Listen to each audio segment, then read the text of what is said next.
Kenapa negara tropis seperti Indonesia justru impor padi dan kedelai? Tahukah kamu bahwa negeri yang tanahnya subur, mataharinya cukup sepanjang tahun, dan hujannya teratur, justru mengimpor beras dan kedelai? Padahal, padi dan kedelai sudah ditanam di Nusantara sejak ratusan, bahkan ribuan tahun lalu. Lalu pertanyaannya, apakah Indonesia memang tidak bisa menanam, atau ada sejarah panjang yang sengaja kita lupakan? Sejak kapan sebenarnya padi ditanam di Nusantara? Padi bukan tanaman baru. Jejak arkeologis menunjukkan padi sudah dibudidayakan di Nusantara lebih dari 2000 tahun lalu. Di Jawa, Bali, Sumatera, masyarakat sudah mengenal sawah basah, ladang padi, dan sistem irigasi sosial seperti subak di Bali. Artinya jelas, Nusantara adalah peradaban padi. Kalau begitu, kenapa sekarang justru impor? Karena sejarah kita berubah arah. Masalahnya bukan tanah, bukan iklim, dan bukan petani. Masalahnya dimulai saat kolonialisme datang. Apa yang dilakukan Belanda terhadap pertanian Nusantara? Pada tahun 1830, Belanda menerapkan sistem tanam paksa. Tanah rakyat yang sebelumnya untuk pangan dipaksa berubah menjadi tebu, kopi, nila, tembakau. Semua bukan untuk rakyat, tapi untuk industri dan keuntungan Eropa. Akibatnya, produksi pangan turun, kelaparan meluas, sawah pangan dikorbankan demi ekspor. Kenapa padi masih bertahan, tapi kedelai tidak?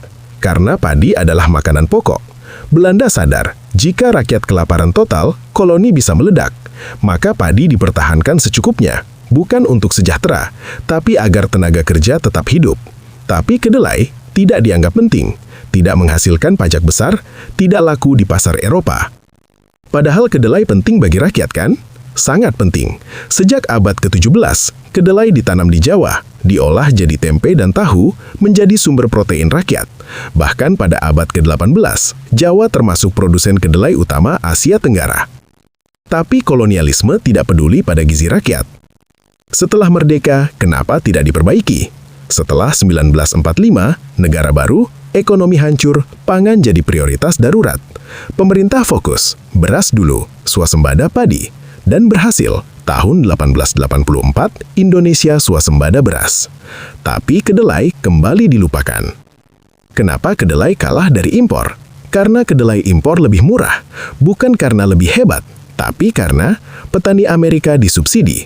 Indonesia membuka keran impor, petani lokal tidak dilindungi harga. Akibatnya, petani berhenti menanam, produksi lokal mati, tahu tempe bergantung impor. Jadi impor ini takdir? Bukan. Impor adalah hasil kebijakan, hasil sistem global yang tidak adil, dan warisan pola pikir kolonial. Kita diajarkan lebih efisien impor. Tapi efisien untuk siapa? Bukan untuk petani, bukan untuk kedaulatan pangan. Apakah Indonesia sebenarnya bisa mandiri? Bisa. Tanahnya ada, petaninya ada, pengetahuannya ada. Yang belum ada adalah keperpihakan kebijakan, perlindungan petani, kesadaran sejarah. Tahukah kamu, Indonesia bukan negara yang tidak bisa menanam padi dan kedelai. Indonesia adalah negara yang dipaksa berhenti menguasai pangannya sendiri. Padi bertahan karena strategis, kedelai tersingkir karena dianggap remeh, dan impor bukan karena kita tak mampu, tapi karena sejarah dan pilihan.